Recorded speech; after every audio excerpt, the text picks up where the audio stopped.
What is going on YouTube? Domino Paris 21 here yet with another deck profile for you guys. So what I have here is my Narukami deck that I recently made. So I'm primarily a Kagero player, big fan of Kagero. It's my favorite deck. So why not just make their twin counterpart, Narukami? You know, pretty fun. You know, they do have like similar capabilities and skills, but they do have a different image of winning.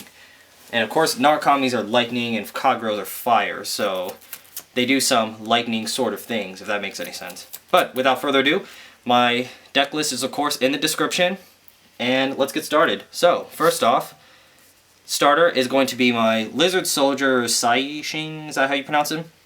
Like him better than Spark Kid, the other one, because he's a good 5k permanent booster, which is more ideal. And also, if I ever face like Guld Paladins or Kagero or virtually any deck that relies on their starter, he's a starter killer. So whenever he boosts a unit that hits a Vanguard, counterblast one, put him in the soul, get rid of those grade zeros, pesky starters, get rid of them. So I run him. Next, starting off with grade 3s, of course you do have your boss of the deck, your 4 Dragonic Kaiser Vermillion. Amazing card, I feel. I think he's fairly underrated in terms of how capable he really is. Now, he is a limit breaker, so limit break 4, counterblast 3, he gains 2,000, and he can attack everything on your opponent's front row. So that means your opponent cannot intercept with their units on the field because they're all being attacked at once.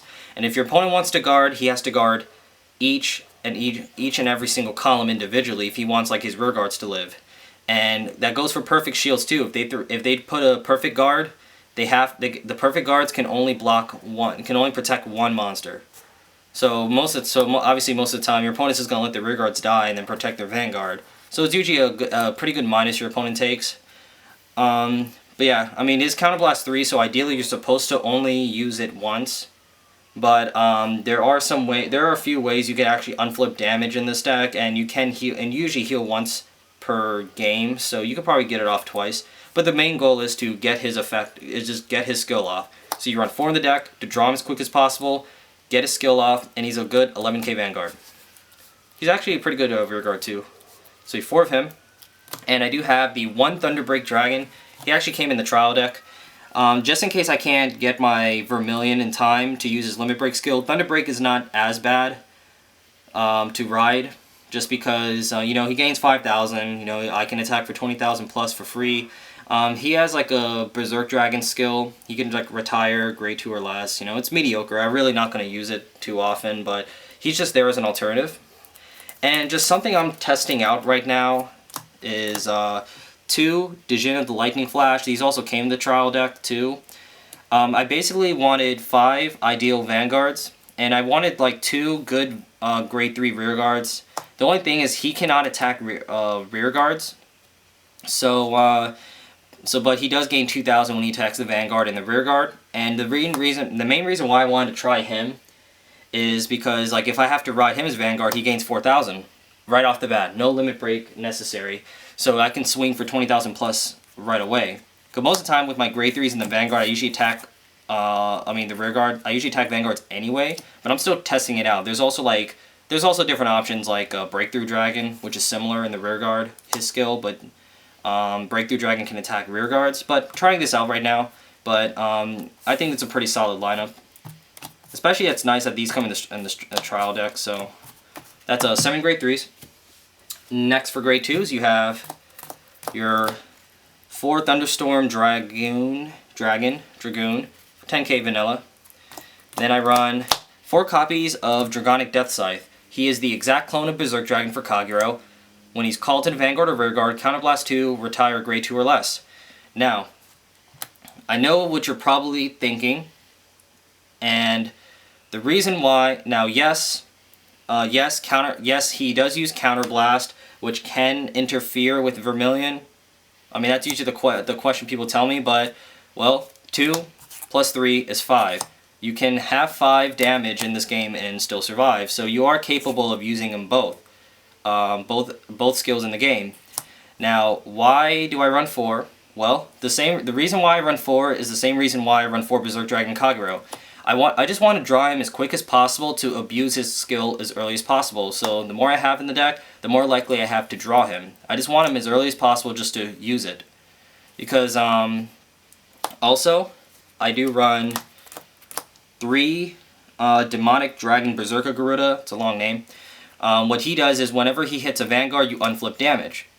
So the idea is I can get Deathscythe early, use a skill, and if I can get him, and then get him to unflip damage. So if I use a skill early, get him to unflip 1, I can use Vermillion by the time I hit 4.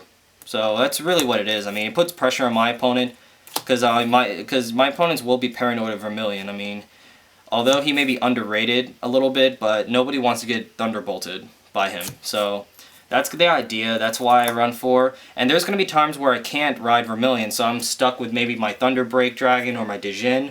So I can use his skill more than once per game too. So it just gives me more chances to abuse his skill.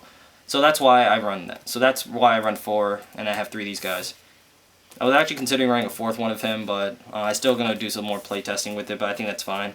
So that is 11 grade 2s. Next for grade 1s, you have 4 Red River Dragoon, generic 8k I was about to say booty, booster. You have 4 Wyvern Guard, Guld, whatever. These are perfect shield.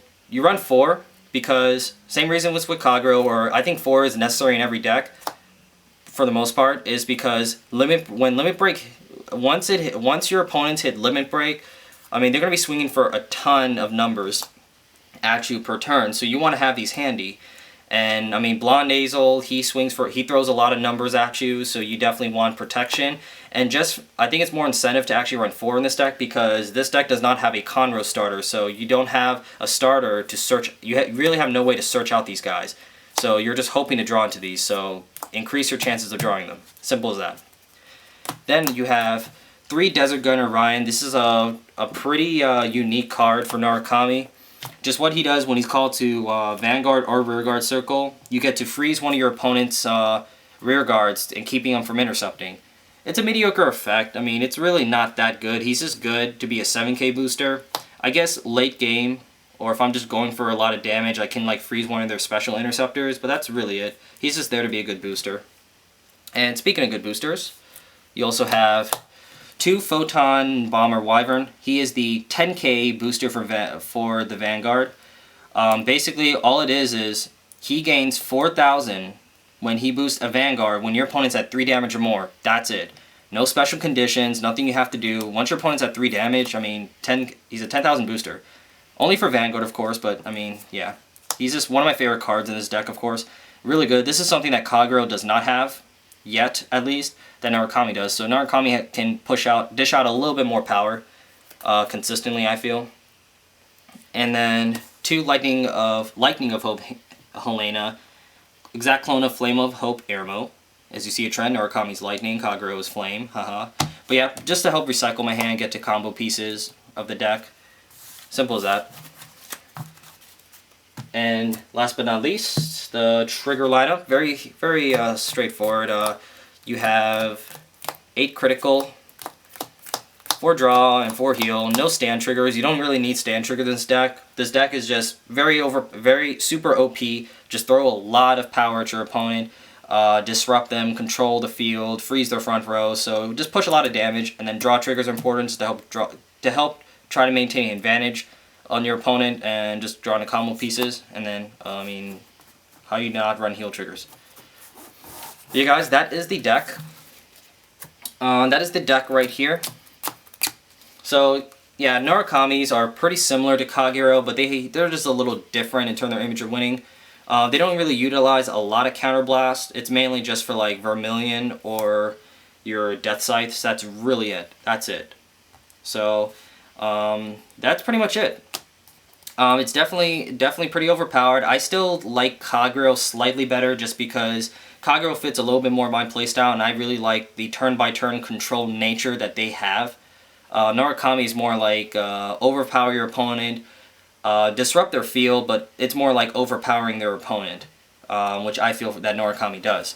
But other than that, guys, definitely give a thumbs up if you want to see this deck in action. I could definitely put some fight videos up. You can even let me know in the comments section below what do you want me to fight against. I'll definitely find some players with the decks of your liking. And definitely, please comment, rate, and subscribe to see a little bit more content. And thank you guys for watching. I'll see you guys later.